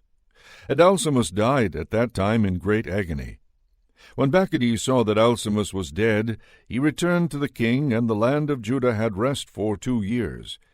Then all the lawless plotted and said, "See, Jonathan and his men are living in quiet and confidence. So now let us bring Bacchides back, and he will capture them all in one night." And they went and consulted with him. He started to come with a large force, and secretly sent letters to all his allies in Judea, telling them to seize Jonathan and his men.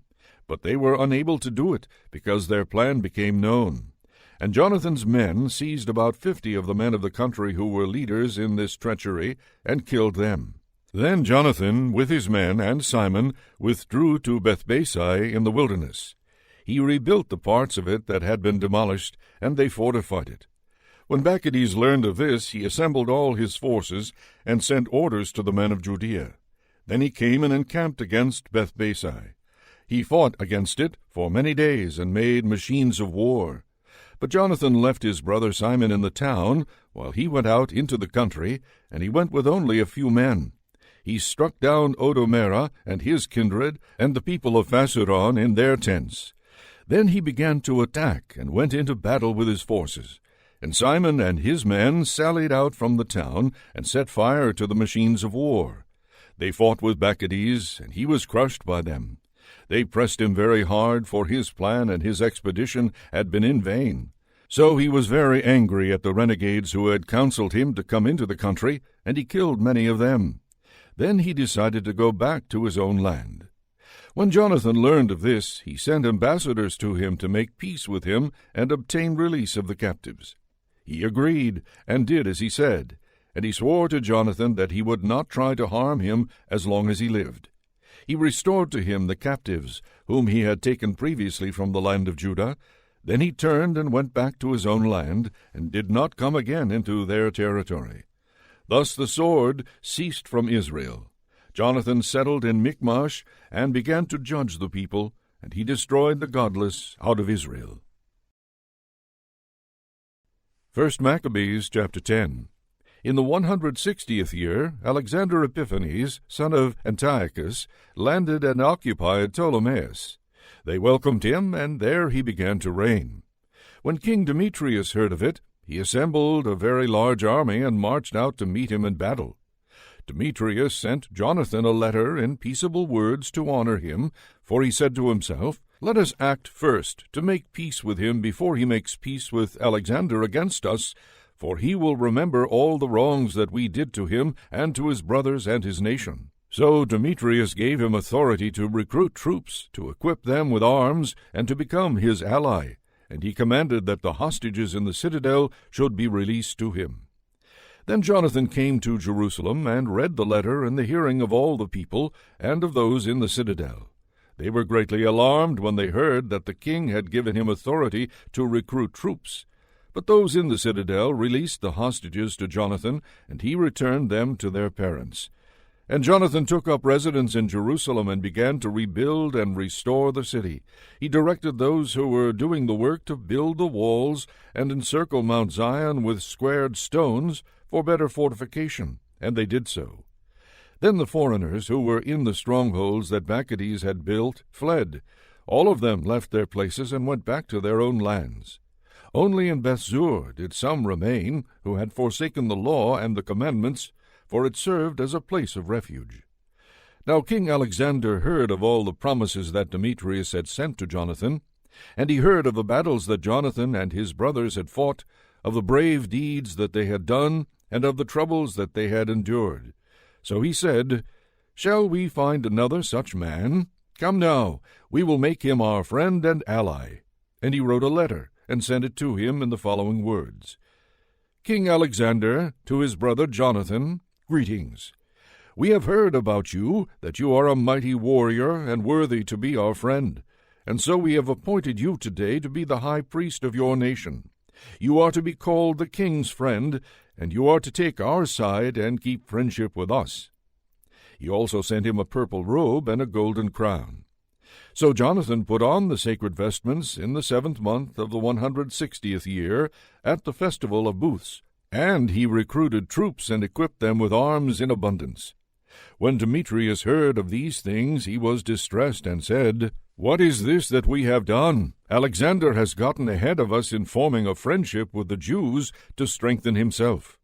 I also will write them words of encouragement and promise them honor and gifts, so that I may have their help." So he sent a message to them in the following words: King Demetrius, to the nation of the Jews, greetings. Since you have kept your agreement with us and have continued your friendship with us, and have not sided with our enemies, we have heard of it and rejoiced. Now continue still to keep faith with us, and we will repay you with good for what you do for us. We will grant you many immunities and give you gifts. I now free you and exempt all the Jews from payment of tribute and salt tax and crown levies. And instead of collecting the third of the grain and the half of the fruit of the trees that I should receive, I release them from this day and henceforth. I will not collect them from the land of Judah, or from the 3 districts added to it from Samaria and Galilee, from this day and for all time. Jerusalem and its environs, its tithes and its revenues shall be holy and free from tax. I release also my control of the citadel in Jerusalem, and give it to the high priest, so that he may station in it men of his own choice to guard it. And every one of the Jews taken as a captive from the land of Judah into any part of my kingdom, I set free without payment, and let all officials cancel also the taxes on their livestock. All the festivals and Sabbaths and new moons and appointed days, and the 3 days before a festival and the 3 after a festival, let them all be days of immunity and release for all the Jews who are in my kingdom. No one shall have authority to exact anything from them or annoy any of them about any matter. Let Jews be enrolled in the king's forces to the number of 30,000 men, and let the maintenance be given them that is due to all the forces of the king. Let some of them be stationed in the great strongholds of the king, and let some of them be put in positions of trust in the kingdom. Let their officers and leaders be of their own number, and let them live by their own laws, just as the king has commanded in the land of Judah. As for the 3 districts that have been added to Judea from the country of Samaria, let them be annexed to Judea, so that they may be considered to be under one ruler, and obey no other authority than the high priest. Ptolemais and the land adjoining it I have given as a gift to the sanctuary in Jerusalem, to meet the necessary expenses of the sanctuary. I also grant 15,000 shekels of silver yearly out of the king's revenues from appropriate places. And all the additional funds that the government officials have not paid as they did in the first years, they shall give from now on for the service of the temple. Moreover, the 5,000 shekels of silver that my officials have received every year from the income of the services of the temple, this too is cancelled, because it belongs to the priests who minister there.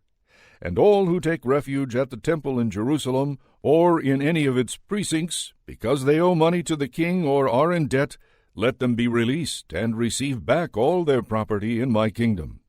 Let the cost of rebuilding and restoring the structures of the sanctuary be paid from the revenues of the king, and let the cost of rebuilding the walls of Jerusalem and fortifying it all around, and the cost of rebuilding the walls in Judea also be paid from the revenues of the king. When Jonathan and the people heard these words, they did not believe or accept them, because they remembered the great wrongs that Demetrius had done in Israel, and how much he had oppressed them. They favored Alexander, because he had been the first to speak peaceable words to them, and they remained his allies all his days. Now King Alexander assembled large forces, and encamped opposite Demetrius. The 2 kings met in battle, and the army of Demetrius fled, and Alexander pursued him and defeated them. He pressed the battle strongly until the sun set, and on that day Demetrius fell. Then Alexander sent ambassadors to Ptolemy, king of Egypt, with the following message: Since I have returned to my kingdom, and have taken my seat on the throne of my ancestors, and established my rule, for I crushed Demetrius and gained control of our country, I met him in battle, and he and his army were crushed by us, and we have taken our seat on the throne of his kingdom. Now therefore let us establish friendship with one another. Give me now your daughter as my wife, and I will become your son-in-law, and will make gifts to you and to her in keeping with your position. Ptolemy the king replied and said, Happy was the day on which you returned to the land of your ancestors, and took your seat on the throne of their kingdom. And now I will do for you as you wrote, but meet me at Ptolemais, so that we may see one another, and I will become your father-in-law, as you have said. So Ptolemy set out from Egypt, he and his daughter Cleopatra, and came to Ptolemais in the 162nd year. King Alexander met him, and Ptolemy gave him his daughter Cleopatra in marriage, and celebrated her wedding at Ptolemais with great pomp, as kings do. Then King Alexander wrote to Jonathan to come and meet him. So he went with pomp to Ptolemais, and met the 2 kings. He gave them and their friends silver and gold and many gifts, and found favor with them. A group of malcontents from Israel, renegades, gathered together against him to accuse him, but the king paid no attention to them. The king gave orders to take off Jonathan's garments and to clothe him in purple, and they did so. The king also seated him at his side, and he said to his officers, Go out with him into the middle of the city, and proclaim that no one is to bring charges against him about any matter, and let no one annoy him for any reason. When his accusers saw the honor that was paid him in accord with the proclamation, and saw him clothed in purple, they all fled. Thus the king honored him, and enrolled him among his chief friends, and made him general and governor of the province. And Jonathan returned to Jerusalem in peace and gladness. In the 165th year, Demetrius, son of Demetrius, came from Crete to the land of his ancestors. When King Alexander heard of it, he was greatly distressed, and returned to Antioch. And Demetrius appointed Apollonius the governor of Cilicia, and he assembled a large force and encamped against Jamnia.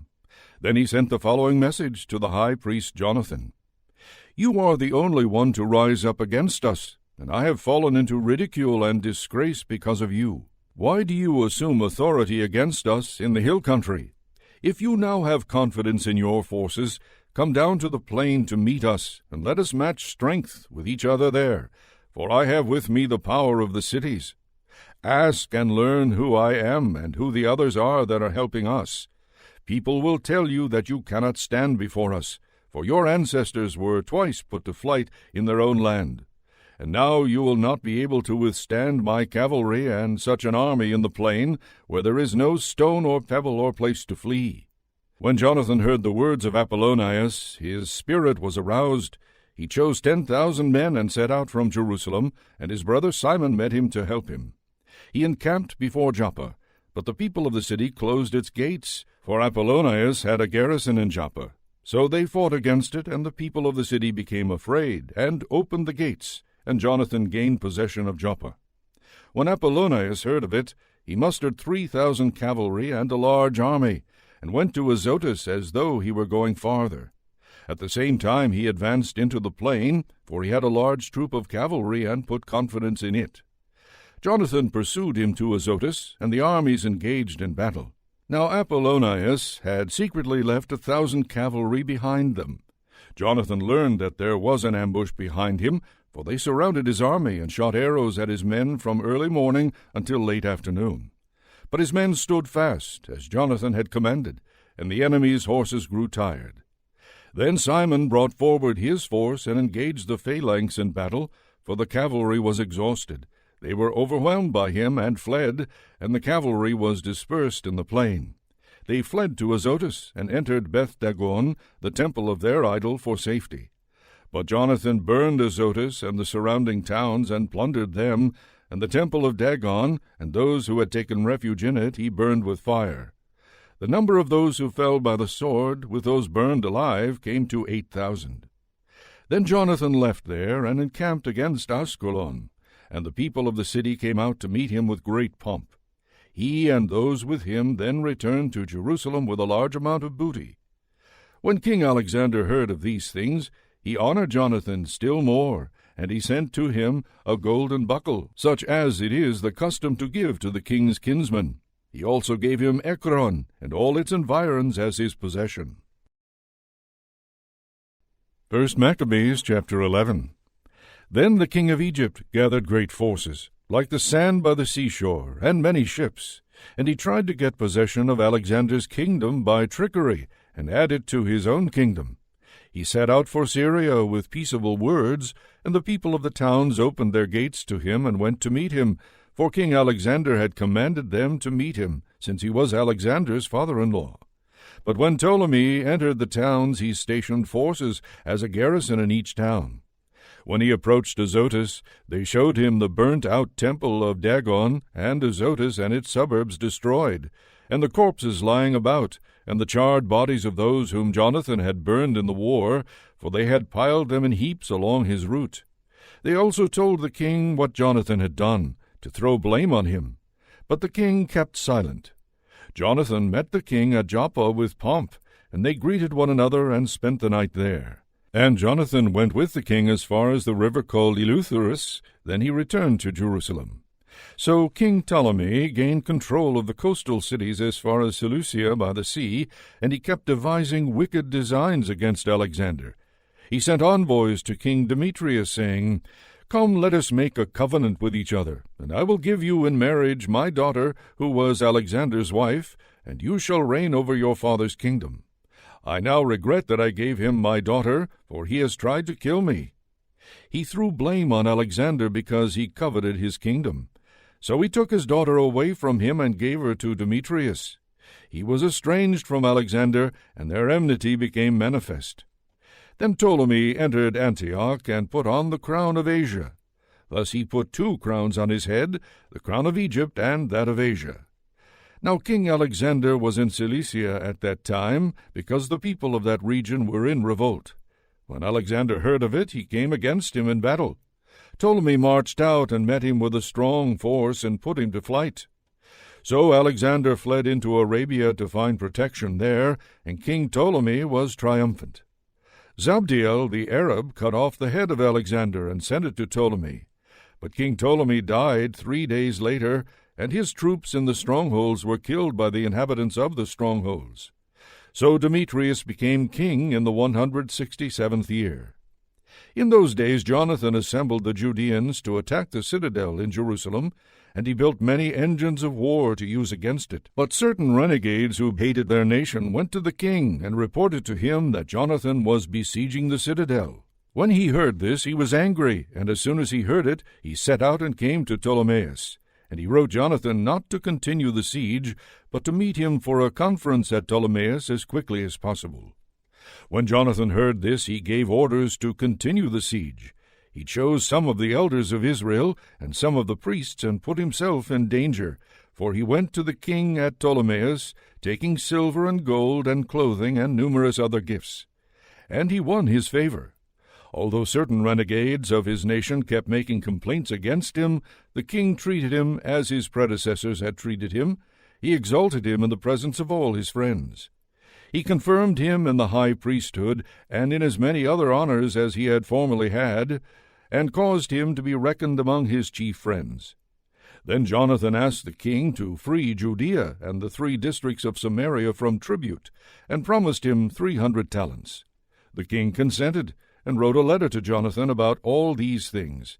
Its contents were as follows: King Demetrius, to his brother Jonathan, and to the nation of the Jews, greetings. This copy of the letter that we wrote concerning you to our kinsman Lasthenes we have written to you also, so that you may know what it says. King Demetrius, to his father Lasthenes, greetings. We have determined to do good to the nation of the Jews, who are our friends, and fulfill their obligations to us, because of the good will they show toward us. We have confirmed as their possession both the territory of Judea and the 3 districts of Ephrama and Lydda and Rathamim. The latter, with all the region bordering them, were added to Judea from Samaria.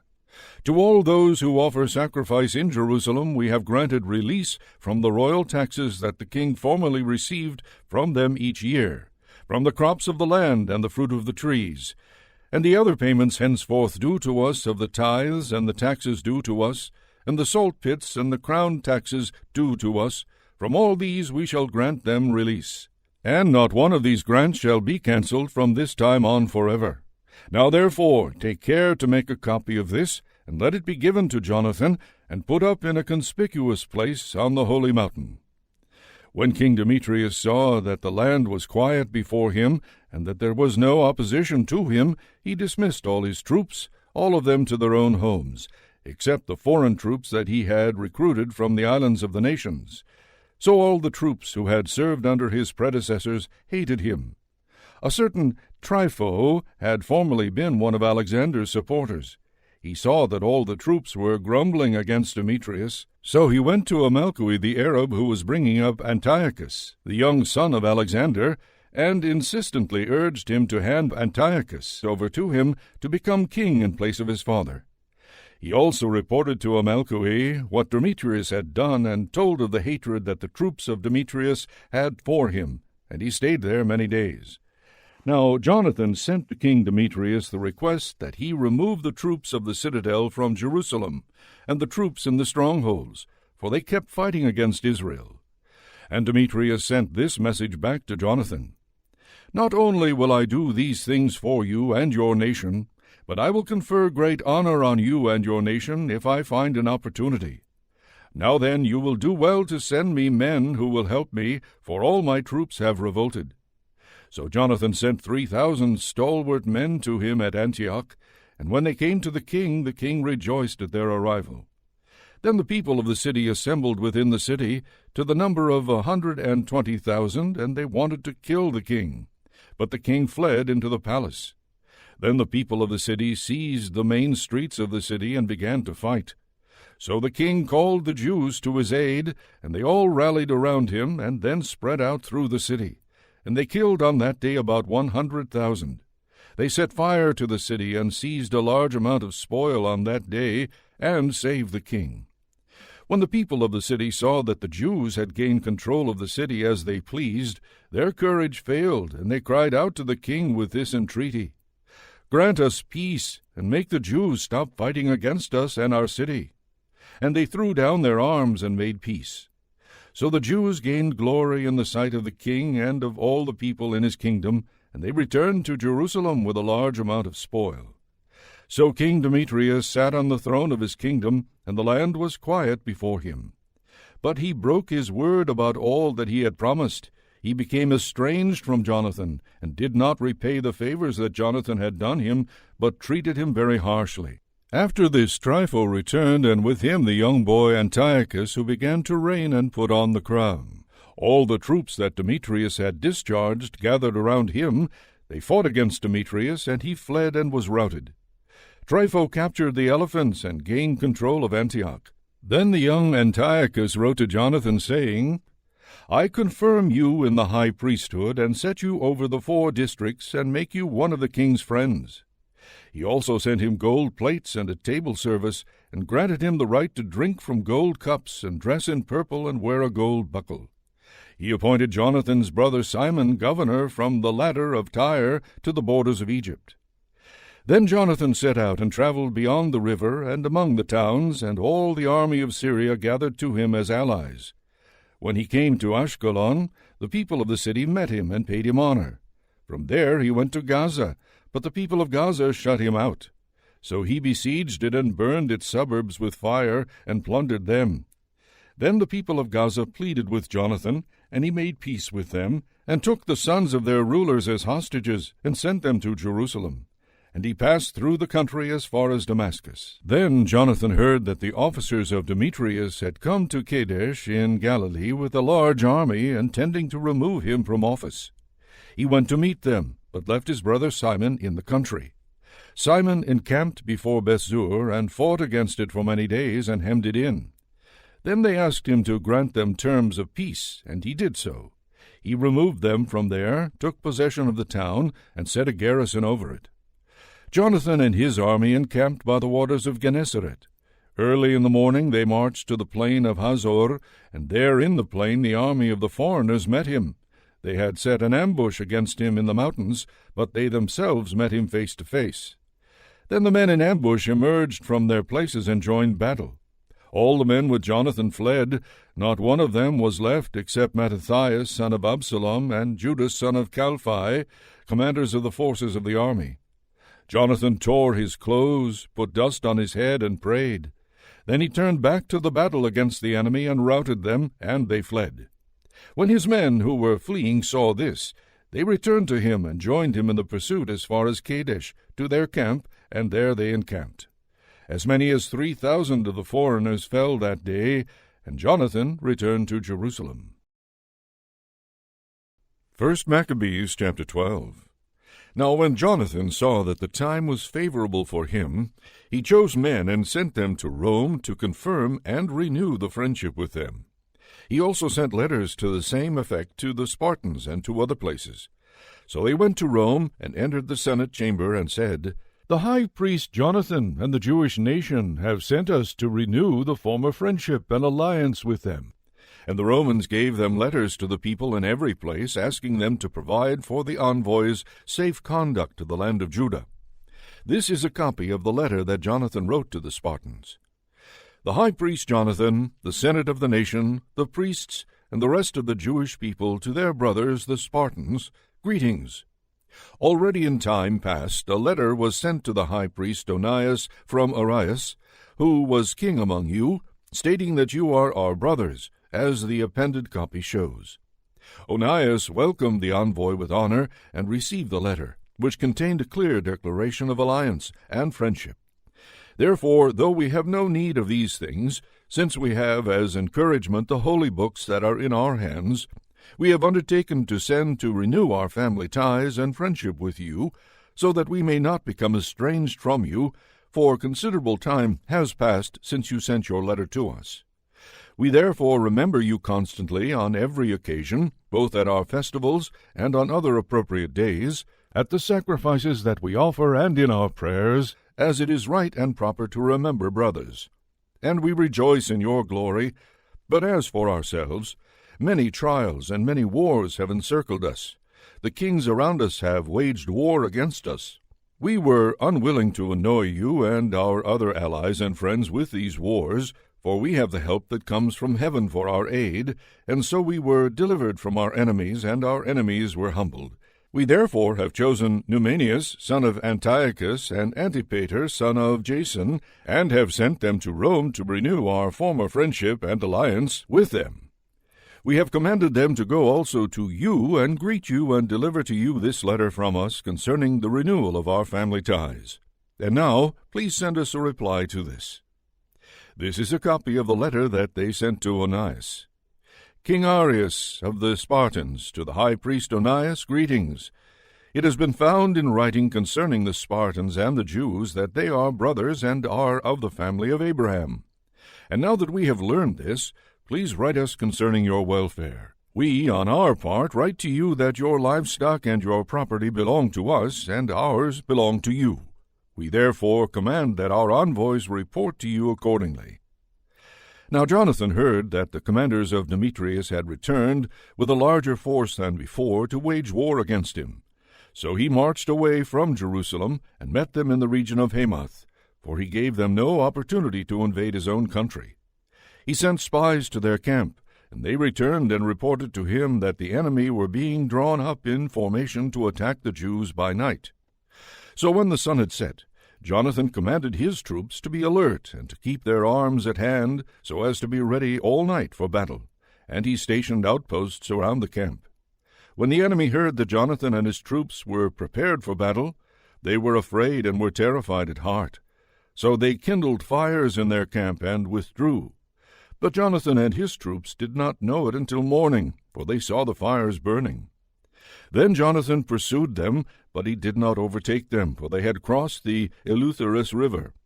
So Jonathan turned aside against the Arabs, who are called Zebudeans, and he crushed them and plundered them. Then he broke camp and went to Damascus and marched through all that region. Simon also went out and marched through the country as far as Ashkelon and the neighboring strongholds. He turned aside to Joppa and took it by surprise, for he had heard that they were ready to hand over the stronghold to those whom Demetrius had sent, and he stationed a garrison there to guard it. When Jonathan returned, he convened the elders of the people and planned with them to build strongholds in Judea, to build the walls of Jerusalem still higher, and to erect a high barrier between the citadel and the city to separate it from the city, in order to isolate it so that its garrison could neither buy nor sell. So they gathered together to rebuild the city. Part of the wall on the valley to the east had fallen, and he repaired the section called Kaphanatha. Simon also built Adida in Shephelah. He fortified it and installed gates with bolts. Then Trypho attempted to become king in Asia and put on the crown, and to raise his hand against King Antiochus.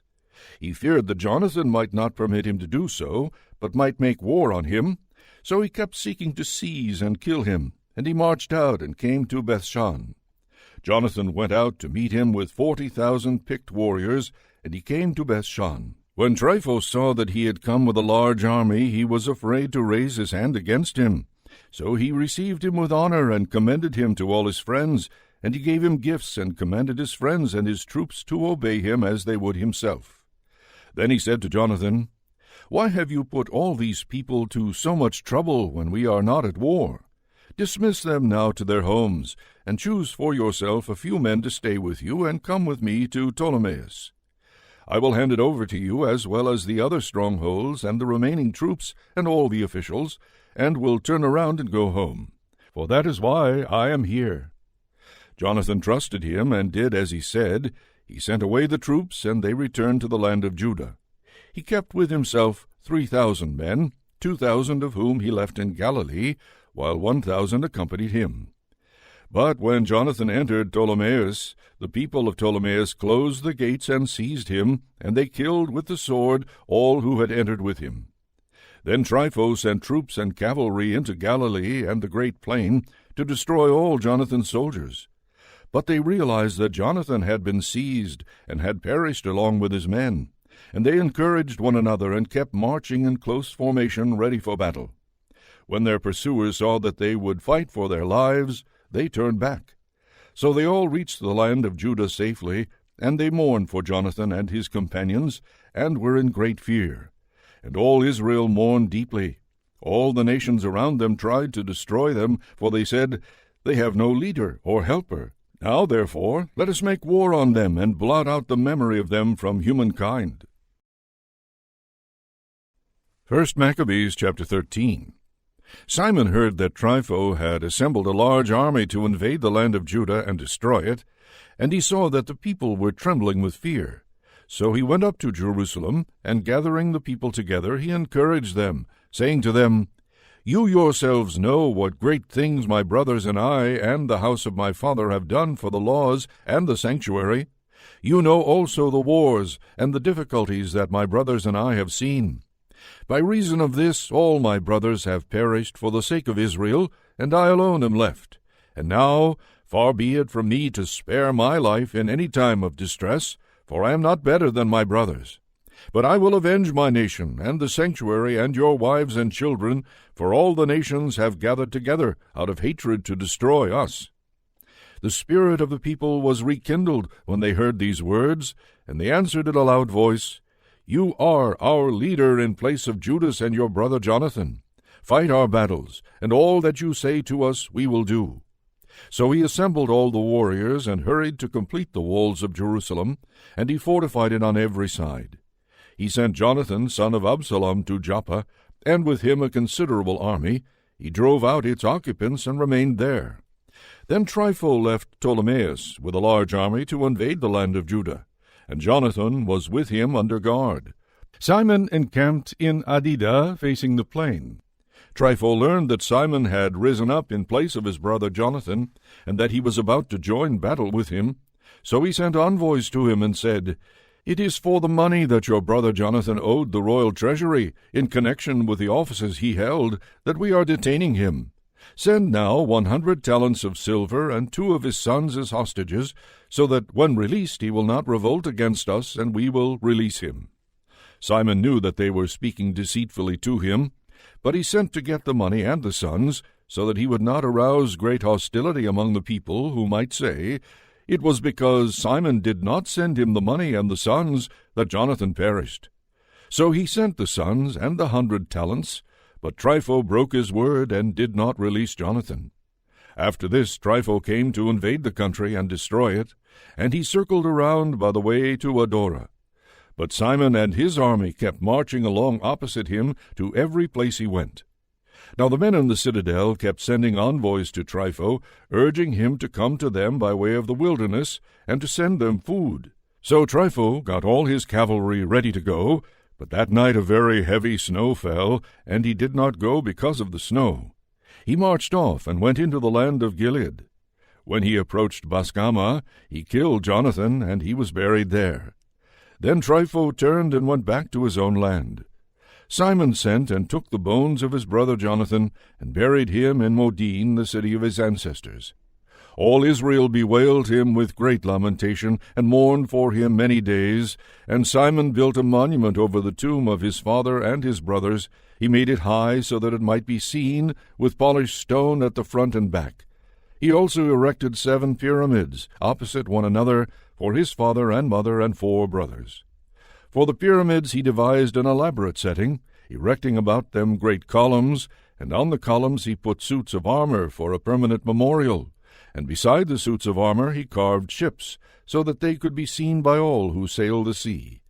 This is the tomb that he built in Modin. It remains to this day.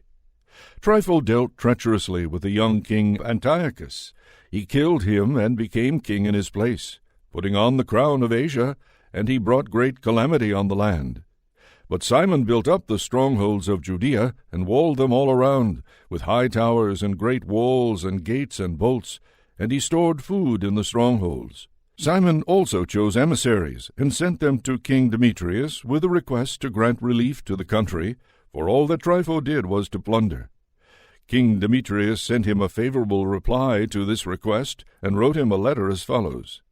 King Demetrius, to Simon, the high priest and friend of kings, and to the elders and nation of the Jews, greetings. We have received the gold crown and the palm branch that you sent, and we are ready to make a general peace with you and to write to our officials to grant you release from tribute. All the grants that we have made to you remain valid, and let the strongholds that you have built be your possession. We pardon any errors and offenses committed to this day, and cancel the crown tax that you owe, and whatever other tax has been collected in Jerusalem shall be collected no longer. And if any of you are qualified to be enrolled in our bodyguard, let them be enrolled, and let there be peace between us. In the 170th year, the yoke of the Gentiles was removed from Israel, and the people began to write in their documents and contracts, in the first year of Simon, the great high priest and commander and leader of the Jews. In those days Simon encamped against Gazara and surrounded it with troops. He made a siege engine, brought it up to the city, and battered and captured one tower. The men in the siege engine leaped out into the city, and a great tumult arose in the city. The men in the city, with their wives and children, went up on the wall with their clothes torn, and they cried out with a loud voice, asking Simon to make peace with them. They said, "Do not treat us according to our wicked acts, but according to your mercy." So Simon reached an agreement with them and stopped fighting against them. But he expelled them from the city, and cleansed the houses in which the idols were located, and then entered it with hymns and praise.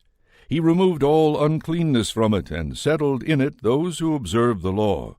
He also strengthened its fortifications, and built in it a house for himself. Those who were in the citadel at Jerusalem were prevented from going in and out to buy and sell in the country. So they were very hungry, and many of them perished from famine. Then they cried to Simon to make peace with them, and he did so. But he expelled them from there, and cleansed the citadel from its pollutions. On the 23rd day of the second month, in the 171st year, the Jews entered it with praise and palm branches, and with harps and cymbals and stringed instruments, and with hymns and songs, because a great enemy had been crushed and removed from Israel. Simon decreed that every year they should celebrate this day with rejoicing. He strengthened the fortifications of the temple hill alongside the citadel, and he and his men lived there. Simon saw that his son John had reached manhood, and so he made him commander of all the forces, and he lived at Gazara. 1Maccabees chapter 14. In the 172nd year, King Demetrius assembled his forces, and marched into Media to obtain help, so that he could make war against Trypho. When King Arsaces of Persia and Media heard that Demetrius had invaded his territory, he sent one of his generals to take him alive. The general went and defeated the army of Demetrius, and seized him and took him to Arsaces, who put him under guard. The land had rest all the days of Simon. He sought the good of his nation. His rule was pleasing to them, as was the honor shown him all his days. To crown all his honors he took Joppa for a harbor, and opened a way to the isles of the sea. He extended the borders of his nation, and gained full control of the country. He gathered a host of captives. He ruled over Gazara and Bethzur and the citadel, and he removed its uncleanness from it, and there was none to oppose him. They tilled their land in peace. The ground gave its increase, and the trees of the plains their fruit. Old men sat in the streets. They all talked together of good things, and the youths put on splendid military attire. He supplied the towns with food, and furnished them with the means of defense, until his renown spread to the ends of the earth. He established peace in the land, and Israel rejoiced with great joy. All the people sat under their own vines and fig trees, and there was none to make them afraid. No one was left in the land to fight them, and the kings were crushed in those days. He gave help to all the humble among his people. He sought out the law, and did away with all the renegades and outlaws. He made the sanctuary glorious, and added to the vessels of the sanctuary. It was heard in Rome, and as far away as Sparta, that Jonathan had died, and they were deeply grieved. When they heard that his brother Simon had become high priest in his stead, and that he was ruling over the country and the towns in it, they wrote to him on bronze tablets to renew with him the friendship and alliance that they had established with his brothers Judas and Jonathan. And these were read before the assembly in Jerusalem. This is a copy of the letter that the Spartans sent. The rulers and the city of the Spartans, to the high priest Simon, and to the elders and the priests and the rest of the Jewish people, our brothers, greetings. The envoys who were sent to our people have told us about your glory and honor, and we rejoice at their coming. We have recorded what they said in our public decrees as follows. Numenius, son of Antiochus, and Antipater, son of Jason, envoys of the Jews, have come to us to renew their friendship with us. It has pleased our people to receive these men with honor and to put a copy of their words in the public archives, so that the people of the Spartans may have a record of them. And they have sent a copy of this to the high priest Simon.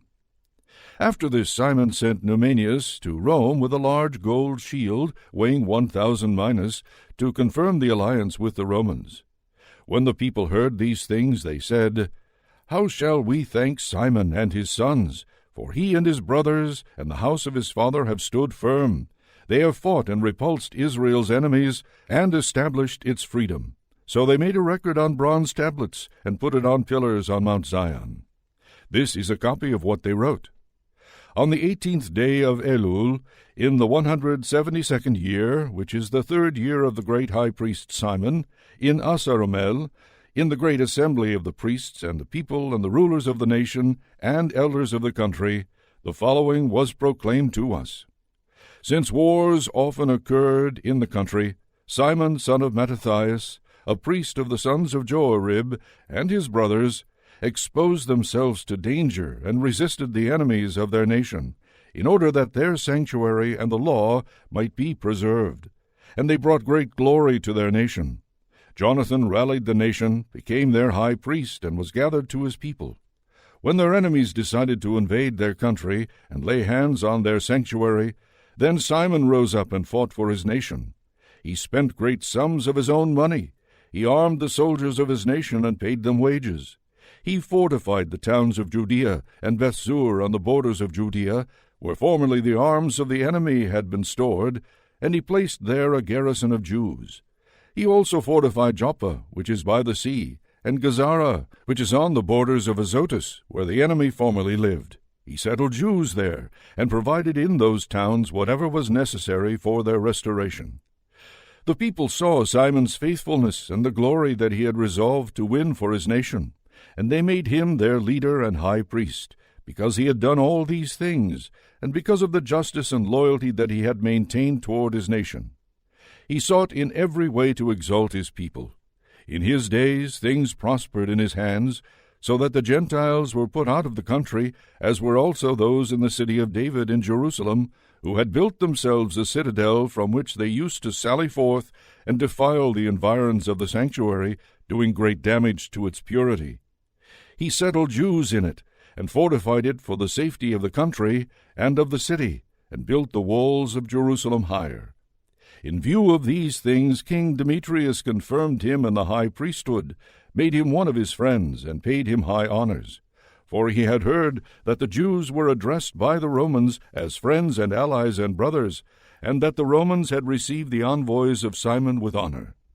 The Jews and their priests have resolved that Simon should be their leader and high priest forever, until a trustworthy prophet should arise, and that he should be governor over them, and that he should take charge of the sanctuary, and appoint officials over its tasks, and over the country and the weapons and the strongholds, and that he should take charge of the sanctuary, and that he should be obeyed by all, and that all contracts in the country should be written in his name, and that he should be clothed in purple and wear gold. None of the people or priests shall be permitted to nullify any of these decisions, or to oppose what he says, or to convene an assembly in the country without his permission, or to be clothed in purple, or put on a gold buckle. Whoever acts contrary to these decisions, or rejects any of them, shall be liable to punishment. All the people agreed to grant Simon the right to act in accordance with these decisions. So Simon accepted and agreed to be high priest, to be commander and ethnarch of the Jews and priests, and to be protector of them all. And they gave orders to inscribe this decree on bronze tablets, to put them up in a conspicuous place in the precincts of the sanctuary, and to deposit copies of them in the treasury, so that Simon and his sons might have them. 1Maccabees, chapter 15. Antiochus, son of King Demetrius, sent a letter from the islands of the sea to Simon, the priest and ethnarch of the Jews, and to all the nation. Its contents were as follows. King Antiochus, to Simon the high priest and ethnarch, and to the nation of the Jews, greetings. Whereas certain scoundrels have gained control of the kingdom of our ancestors, and I intend to lay claim to the kingdom, so that I may restore it as it formerly was, and have recruited a host of mercenary troops, and have equipped warships, and intend to make a landing in the country, so that I may proceed against those who have destroyed our country, and those who have devastated many cities in my kingdom. Now, therefore, I confirm to you all the tax remissions that the kings before me have granted you, and a release from all the other payments from which they have released you. I permit you to mint your own coinage as money for your country, and I grant freedom to Jerusalem and the sanctuary. All the weapons that you have prepared, and the strongholds that you have built and now hold, shall remain yours. Every debt you owe to the royal treasury, and any such future debts, shall be cancelled for you from henceforth and for all time. When we gain control of our kingdom, we will bestow great honor on you and your nation and the temple, so that your glory will become manifest in all the earth. In the 174th year, Antiochus set out and invaded the land of his ancestors. All the troops rallied to him, so that there were only a few with Trypho. Antiochus pursued him, and Trypho came in his flight to Dor, which is by the sea, for he knew that troubles had converged on him, and his troops had deserted him. So Antiochus encamped against Dor, and with him were 120,000 warriors and 8,000 cavalry. He surrounded the town, and the ships joined battle from the sea. He pressed the town hard from land and sea, and permitted no one to leave or enter it. Then Numenius and his companions arrived from Rome, with letters to the kings and countries, in which the following was written. Lucius, consul of the Romans, to King Ptolemy, greetings. The envoys of the Jews have come to us as our friends and allies to renew our ancient friendship and alliance. They have been sent by the high priest Simon and by the Jewish people, and have brought a gold shield weighing 1,000 minas. We therefore have decided to write to the kings and countries that they should not seek their harm, or make war against them and their cities and their country, or make alliance with those who war against them. And it has seemed good to us to accept the shield from them. Therefore, if any scoundrels have fled to you from their country, hand them over to the high priest Simon, so that he may punish them according to their law. The consul wrote the same thing to King Demetrius, and to Attalus, and Ariathes, and Arsaces, and to all the countries, and to Sampsames, and to the Spartans, and to Delos, and to Mindos, and to Sicyon, and to Caria, and to Samos, and to Pamphylia, and to Lycia, and to Halicarnassus, and to Rhodes, and to Phasaelus, and to Cos, and to Sidon, and to Aradus, and Gortyna, and Nidus, and Cyprus, and Cyrene. They also sent a copy of these things to the high priest Simon.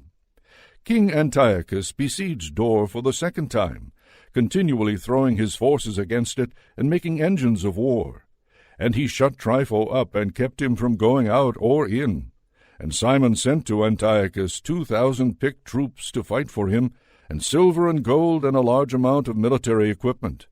But he refused to receive them, and broke all the agreements he formerly had made with Simon, and became estranged from him. He sent to him Athenobius, one of his friends, to confer with him, saying, You hold control of Joppa and Gazara, and the citadel in Jerusalem. They are cities of my kingdom. You have devastated their territory, you have done great damage in the land, and you have taken possession of many places in my kingdom. Now then, hand over the cities that you have seized, and the tribute money of the places that you have conquered outside the borders of Judea. Or else pay me 500 talents of silver for the destruction that you have caused, and 500 talents more for the tribute money of the cities. Otherwise we will come and make war on you. So Athenobius, the king's friend, came to Jerusalem, and when he saw the splendor of Simon, and the sideboard with its gold and silver plate, and his great magnificence, he was amazed. When he reported to him the king's message, Simon said to him in reply, We have neither taken foreign land nor seized foreign property, but only the inheritance of our ancestors, which at one time had been unjustly taken by our enemies. Now that we have the opportunity, we are firmly holding the inheritance of our ancestors. As for Joppa and Gazara, which you demand, they were causing great damage among the people and to our land. For them we will give you 100 talents. Athenobius did not answer him a word, but returned in wrath to the king, and reported to him these words, and also the splendor of Simon, and all that he had seen. And the king was very angry. Meanwhile Trypho embarked on a ship, and escaped to Orthosia.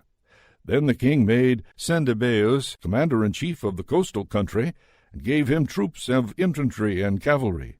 He commanded him to encamp against Judea, to build up Kedron, and fortify its gates, and to make war on the people, but the king pursued Trypho. So Cendebeus came to Jamnia, and began to provoke the people, and invade Judea, and take the people captive, and kill them. He built up Kedron, and stationed horsemen and troops there, so that they might go out and make raids along the highways of Judea, as the king had ordered him. 1Maccabees, chapter 16. John went up from Gazara, and reported to his father Simon what Cendebeus had done. And Simon called in his 2 eldest sons, Judas and John, and said to them, My brothers and I and my father's house have fought the wars of Israel from our youth until this day, and things have prospered in our hands, so that we have delivered Israel many times. But now I have grown old, and you, by heaven's mercy, are mature in years. Take my place and my brothers, and go out and fight for our nation, and may the help that comes from heaven be with you. So John chose out of the country 20,000 warriors and cavalry, and they marched against Cendebeus, and camped for the night in Modin. Early in the morning they started out and marched into the plain, where a large force of infantry and cavalry was coming to meet them, and a stream lay between them. Then he and his army lined up against them. He saw that the soldiers were afraid to cross the stream, so he crossed over first, and when his troops saw him, they crossed over after him. Then he divided the army and placed the cavalry in the center of the infantry, for the cavalry of the enemy were very numerous. They sounded the trumpets, and Cendebeus and his army were put to flight. Many of them fell wounded, and the rest fled into the stronghold. At that time Judas, the brother of John, was wounded, but John pursued them until Cendebeus reached Kedron, which he had built. They also fled into the towers that were built in the fields of Azotus, and John burned it with fire, and about 2,000 of them fell. He then returned to Judea safely. Now Ptolemy, son of Arbuebus, had been appointed governor over the plain of Jericho. He had a large store of silver and gold, for he was son-in-law of the high priest. His heart was lifted up. He determined to get control of the country, and made treacherous plans against Simon and his sons to do away with them. Now Simon was visiting the towns of the country, and attending to their needs, and he went down to Jericho with his sons Mattathias and Judas, in the 177th year, in the 11th month, which is the month of Shebat. The son of Arbuebus received them treacherously in the little stronghold called Doc, which he had built. He gave them a great banquet, and hid men there. When Simon and his sons were drunk, Ptolemy and his men rose up, took their weapons, rushed in against Simon in the banquet hall, and killed him and his 2 sons, as well as some of his servants. So he committed an act of great treachery, and returned evil for good. Then Ptolemy wrote a report about these things, and sent it to the king, asking him to send troops to aid him, and to turn over to him the towns and the country. He sent other troops to Gazara to do away with John. He sent letters to the captains asking them to come to him, so that he might give them silver and gold and gifts. And he sent other troops to take possession of Jerusalem and the Temple Hill. But someone ran ahead and reported to John at Gazara that his father and brothers had perished, and that he has sent men to kill you also. When he heard this, he was greatly shocked. He seized the men who came to destroy him and killed them, for he had found out that they were seeking to destroy him. The rest of the acts of John and his wars, and the brave deeds that he did, and the building of the walls that he completed, and his achievements, are written in the annals of his high priesthood, from the time that he became high priest after his father.